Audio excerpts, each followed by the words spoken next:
Dieu to pesi biso sumbote pe kimia bisika nyonso bolandaka biso na ba émission na Sentinelle TV1 et lelo samedi bokolanda biso lisusu na émission o bolandaka biso face à face maman Benana proverbe 30-30.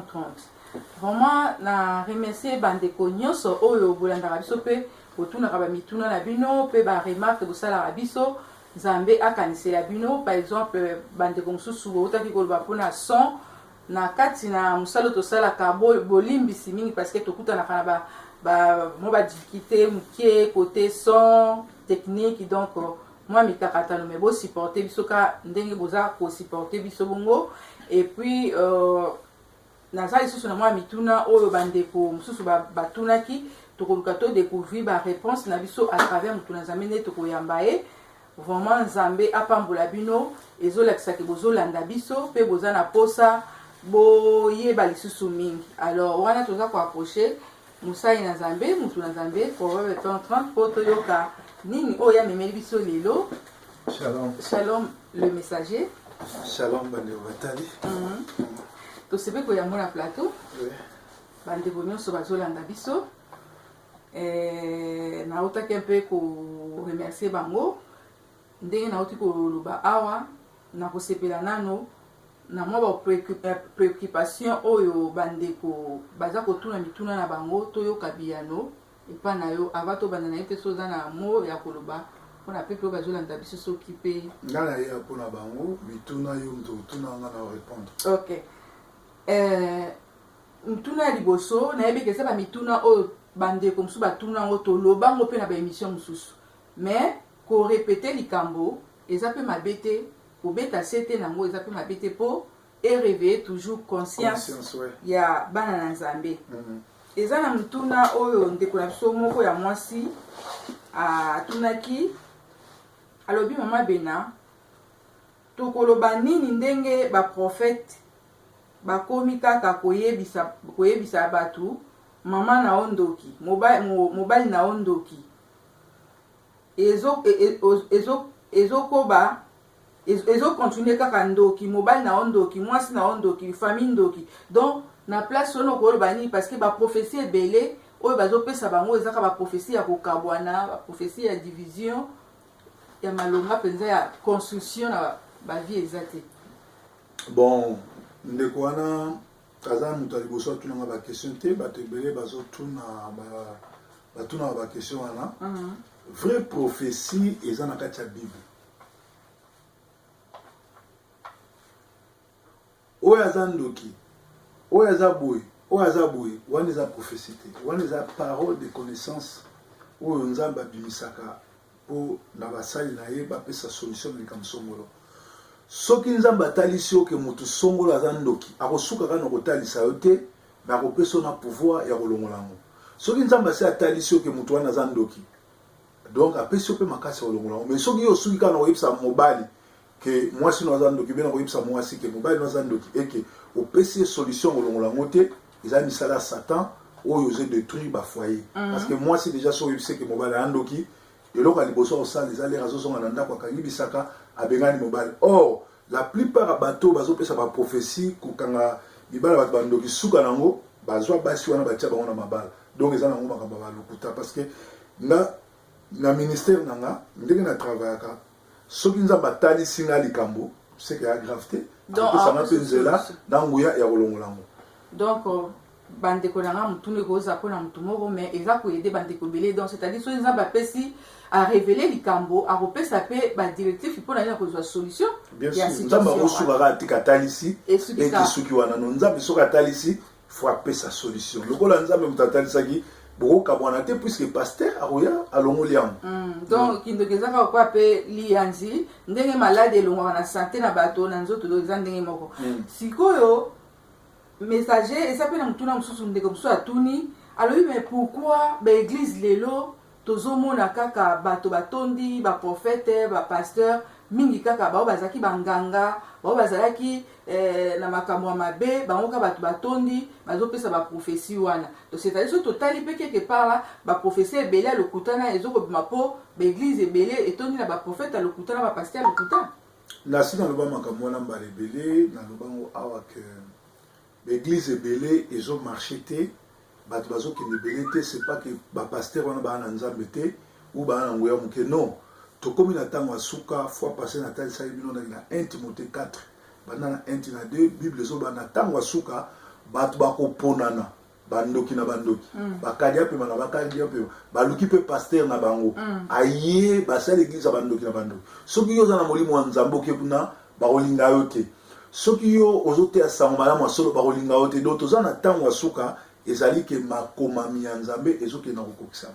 Donc makomami ya nzambe eza kokokisama bandeko boza kolanda yango, mais quelque part là bana na nzambe so totali bazokoya mingi nde na maboko ya mabe bapo basala ya nzambe malamu bazali ya lokuta mpe bazali, mais so totali mingi bana na nzambe bazokoya mingi epa na baoya mabe, donc misu na bango peut-être eza kofungwama te.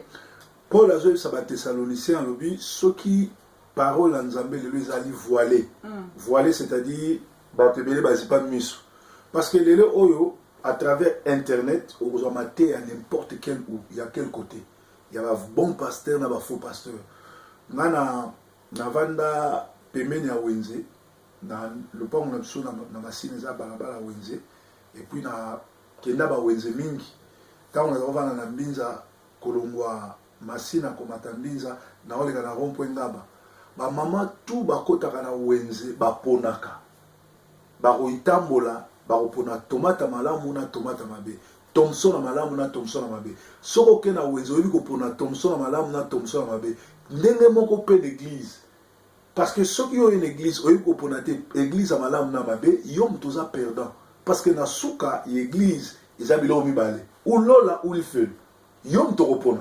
Soki yo oponi place ya lifelo okende na lifelo, soki oponi place nzambe ali suka nango eza lola. Donc soki lelo mutu aza na église ya mabe, soki lelo mutu aza voilé, eza parce que motema na ye moko elingi bongo, parce que lelo oyo à travers mate ya mutu azoteya na télévision ou bien na internet na koyeba déjà que oza aventure. Donc oko discerner. Ouais, mais soki yo olandi kaka, c'est-à-dire oza no mutu makambo mabe yango nzambe atindiki yo kuna okende okuta na aventurier po boza bata ba aventure bino na bino bosala ba aventure.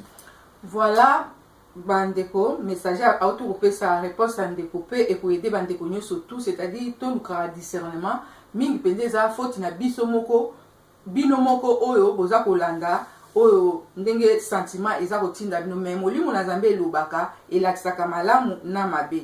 Alors tokiti lisusu na mutuna mususu awa ndeko mususu atunaki omoni na vie chrétienne nde toza kosambela bato ebele bayebi te que vie chrétienne toza c'est tout un processus oyo toza nango. Maintenant atunaki alobi ndenge nini akoki koyeba ke nzambe azobenga ye na kati ya ministère mpo asalela ye, ndenge nini akoki koyeba ke nzambe azobenga nga nabima un pasteur nazala évangéliste ou nazala partenaire pour Christ, ndenge nini akoki koyeba? Ok, ezali mate ya mobimba sur l'appel. Alors nakolingana répondre wana suka soko za na question mususu otuninga comme ça soki eza te tokotimbala moko na mate ya oyo po eza mate ya mobimba, parce que normalement toza na 3 sortes d'appel. Nzambe so abengi yo eloko liboso azobenga mpo na sali, soki bayebi so yamba Yesu balobaka yamba Yesu mpo okota na lola obikisama. Donc toza na appel ya sali, soki nzambe abengi yo na sali ozwi sali akopesa yo ministère, appel ya ministère. Soki appel à ministère esili toza na appel au-delà, parce que mutu nyonso to abotama il faut payer asa nini akufa.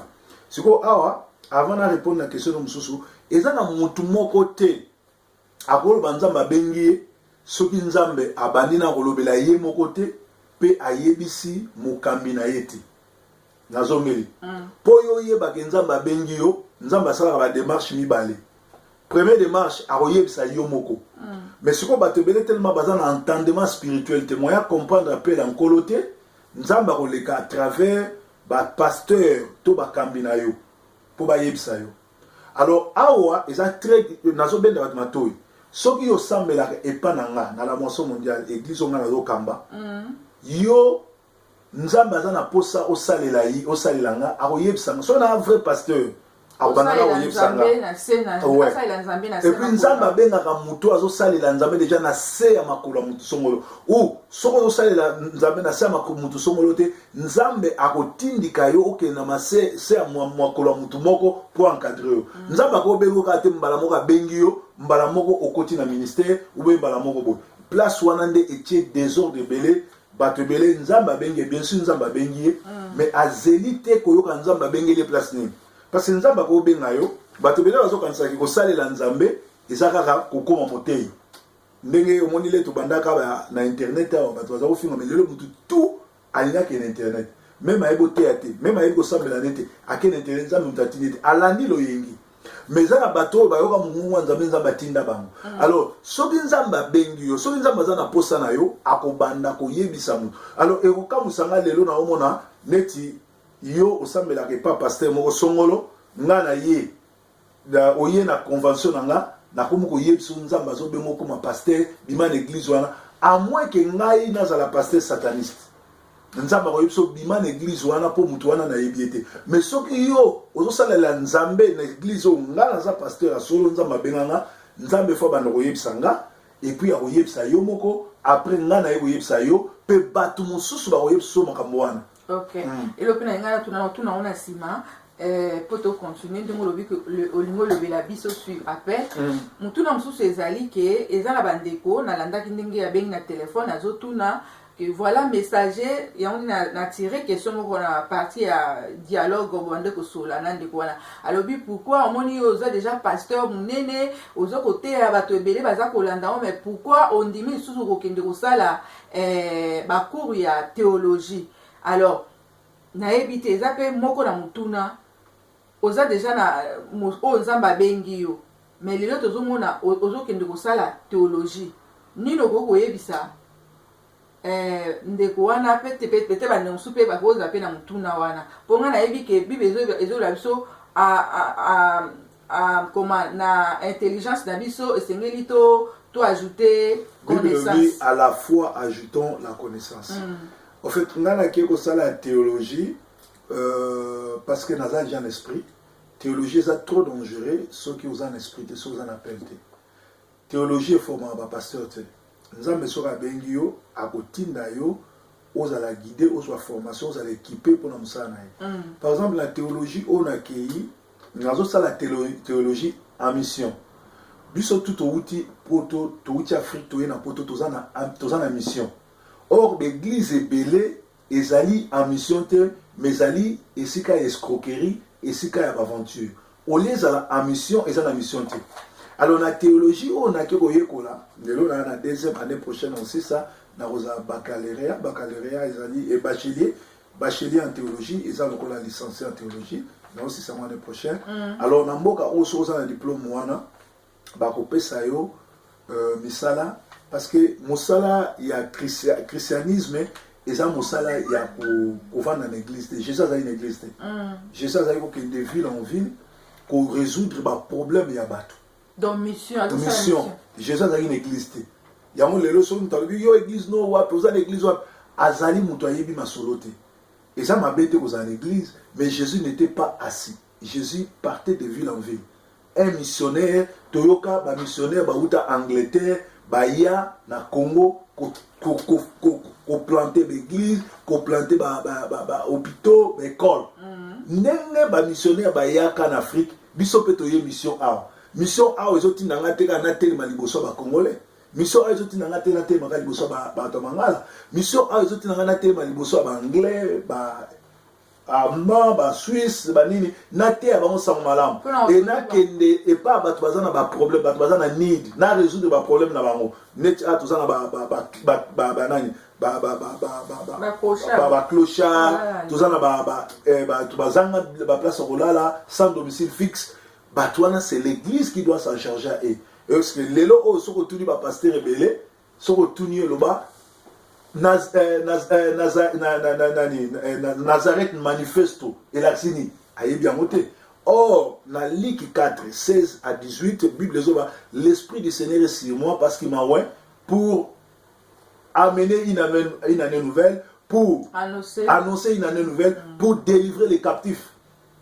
C'est ça théologie ezotindika yo kolakisa yo ndenge nini okotravaille na mission mpo nga nazosala théologie ya mission naosala théologie te nakoyekola bonzambe me nakoyekola ndenge nini kotravaille sur le terrain ndenge nini mindele balongwaka bakotravaille na afrique ndenge nini tokocrée bacentre ndenge nini tokosunga bato ndenge toza na poto awa mission na biso bapaster ezali koyede bato bazala baséjour te bato mosusu bazala baséjour te bazangi place ya kolala bazangi place ya kolia bazangi mai bazangi biloko ya malili bana basi boni bakokota mabala mpo aza na mutu ya kosoutenir ye te or soki paster ayebi Nazareth manifesto omona anga na ida bato même bato bayaka kosambela na nga te mpona kosigne passeport ya mwana nazwa nationalité nasala yango fele mpona kosigne quoi que ce soit nasala yango fele barecommandation ya bana na Manchester eza bato bele babénéficier signature na nga mpo bana bakende na baekole bamisu bafutisaka bamisu soki oyaka na église te osala yango te me nga nasala yango soki obengi nga ka mbala ngo na biso yaka na kosigne yango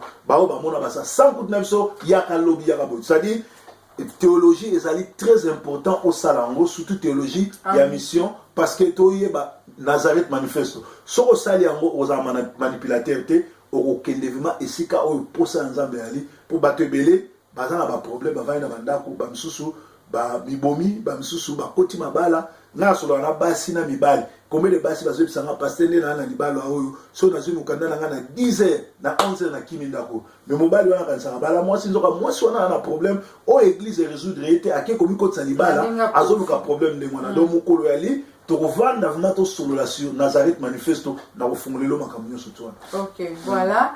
Bandeko na ngai à la prochaine to redévelopper en haut eza vraiment eza penza eloko mutuya to comprendre en mission surtout biso to longo na mboka biso to yepe na mboka mipaya to na diaspora mission nini oyo to ko sala to longo na ngo ape to memi ngo pe su na mboka na biso donc to redévelopper en haut bato bele bazo souffrir bato bele makambo ebele mais lelo to mona mingi ba pasteur ka boya boto na l'église problème na o situation na ozanga place olala azakuna te neti ba pasteur muso yebi bango ba mboko oyo bazozo bandako mwasi na ndako mbala aza na ndako mais baozwa bandimi batie na ndako peut-être mwasi mais bandimi na bazofuta pasteur na place wana to mona mais soki pasteur déjà yo oya mondimi ofutela na ndako ya pasteur moko c'est-à-dire yo ozo favoriser le mal et pasteur wana okota lola te parce que même pasteur mususu oyo aza na bandako mibale moko atia locataire ya ye kovanda na ndako ya mwasi na ye bazosumuka contre mboka ya mbi bango te mais bazosumuka contre nzambe na likolo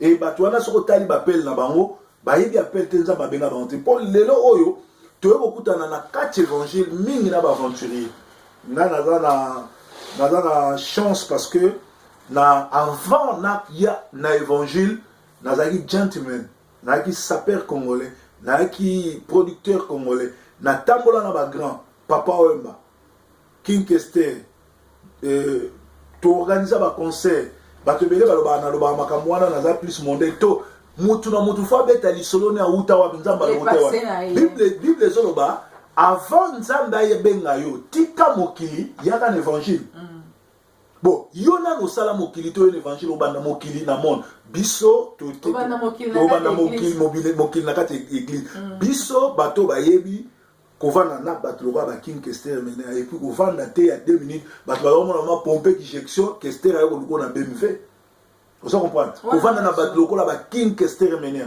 kovanda na bato lokola ba Papa Wemba kovanda na bato lokola ba Titi Levallois ba Didi Kinwani ezaki donner à n'importe qui te nazala pe président ya Tambour Levallois président d'honneur ya Victor Eleison président d'honneur ya Wenge El Paris naza le seul garçon à Outa Chango a qui diriger Wenge na Bandal tango Wenge El Paris Marie Paul akufita azali c'est-à-dire kovanda na bato wana nyonso tout et permettre inga na tekela bana Mobutu bilamba et permettre inga bayambanga na ndako ya Kongolo Mobutu muko mususu kenda ngana Marie Paul muko mususu na kenda na moko koteka bilamba muko mususu na kenda na makambo mususu c'est-à-dire okomo okuta na bana bakonzi kaka pona position na yo ya homme culturel alors tango nzamba bengi yo oye oza déjà formé na ki yuma te tango ngana ye na kati église makambo tout ba pasteur bazoloba o azana ba avion o abuta poto na zakolo bango lukuta na zakolo monango eko salama te parce que lenga na uti na mokili na ye évangile na yo remarquer que makambo biso tozako boya na mokili to yokuta mon église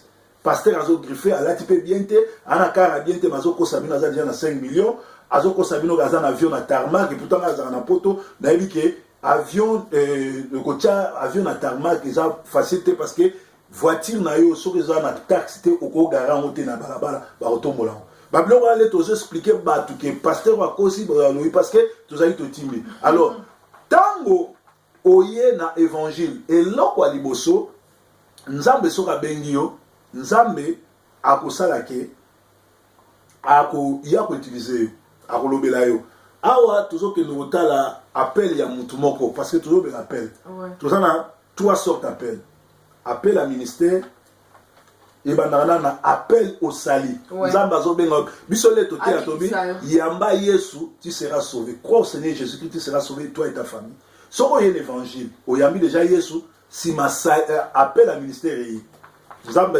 Jésus azoba mettez-moi à part Paul et Barnabas pour l'œuvre que je les ai donné nzambe mutakoloba na pasteur na yo nzambe ne mutakoloba mokambi na yo longolanga Paul et Barnabas tia bango quelque part mais c'est que yeba na appel na ministère na appel au sali est plus important que ministère na rozula yo deux pasteurs Judas azali grand pasteur apôtre avant na Jésus Jésus a béni na ministère mais Judas va passer appel au salité a sauvé âme na été mais kende na croix ya Jésus ateki Jésus pe ake comédien bika kende na croix ya Jésus muyibi bazaki deux bamiyibi moko na gauche moko na droite muyibi bazaki na droite ala la vérité akenda l'église te mais à reconnaître que azam tomasum à reconnaître Yesu anzam ayebisi muninga netika kofinga oyo po oyo za nzambe yo nanga tozo mériter musala oyo abaluki epa nzambe ayebisi Yesu alobi yo za nzambe kanisa ngai na bokonzi na yo Yesu ayebisi kaka lelo nga na yo toza na paradis tala mutu oyo azu ministère te akenda église te alala na veillé te mais aye na dernière minute 5 minutes avant kufa arraché paradis donc ça n'appelle ça na mutu mususu akoza l'église ya munene ba mama olangi ba walesa ba kutino bato wana nyonso ba mutombo ba mukuna bana ba église minene mais baza na salite baza lokola ba Judas batambola ina Yesu bavanda na Yesu mais ba okena life mais tokei na un roi totala awa na 1 Samuel plutôt 1 Samuel 3 totala appel ya mutu moko o ndenge nzamba benga tout ça la première partie la deuxième partie parce que ça enseignement mon munene na lingi vraiment mutu surtout à profiter nango même sur facilité ba suite nango parce que ba te belé ba yé l'évangile lokola kaka na vélo na autoroute na kiyangi kaka baza na pelte tout ça na 1 Samuel 3 tout ça na premier verset les jeunes Samuel était au service de l'Éternel devant Élie jeune Samuel azaini na service éternel devant nani devant Élie ce que yebsanga yo comme pasteur comme apôtre archibishop ozo salela nzambe devant nani obanda wapi ozoma obanda wapi nda par exemple zana sis ana ku expliquer parce que nzamba ka mobele funa lo balelo nzamba tyenga na motema la parole de l'Éternel était rare en ce temps-là les visions n'étaient pas fréquentes en ce même temps. Élie qui commençait à avoir les yeux troubles ne pouvait plus voir ne pouvait plus voir et ne pouvait plus voir était couché à sa place. La lampe de Dieu n'était pas encore éteinte. Samuel était couché dans le temple de l'Éternel où était l'arche de Dieu. Alors l'Éternel appela Samuel, il répondit, me voici. Et il courut vers Élie. Ah, basol bani. Seigneur azobe nanan. Samuel. Samuel azobe n'est pas nan. Namakoya Élie. Pour azoba voir nan. Azoba voir ya Élie. Parce que ceux qui to lali no chambre moko bien ndako moko l'église. L'église les abolali batebele. Yo loki yo ki mutazo benga yo yepa nanga so yo mongo nanga. Nzambe po benga yo ako utiliser mongo ya guide spirituel parce que père spirituel a raté. Guide spirituel. Muto azo guider spirituellement. Père spirituel azaka moko nzambe. Alors, donc on les a benga o baté. Bato baloboko père spirituel non. Azali guide spirituel. Ezo comme c'est mukete. Azali guide azo guider spirituel même. Mais muto aza père na yo na molimo eza nzambe.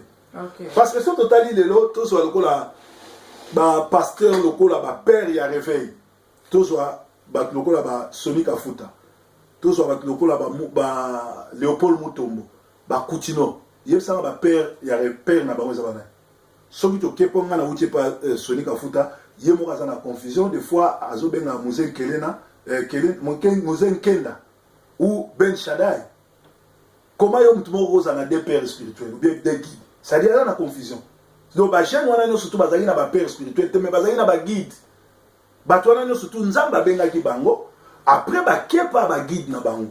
Donc nzambe soka bengi yo akoleka na mungongo ya guide spirituel na yo. Eli nzamba na posa na ye, mais nzamba zo benga Samuel na voix ya Eli. A bengi 3 fois. Zela na 6 awa parce que to zo kenango pour te perdre l'unité. Alors, Samuel était couché dans sa place. Il répondit, me voici. Il courut vers Élie. Et Élie répondit, je n'ai point appelé, retourne te coucher. Je n'ai point appelé.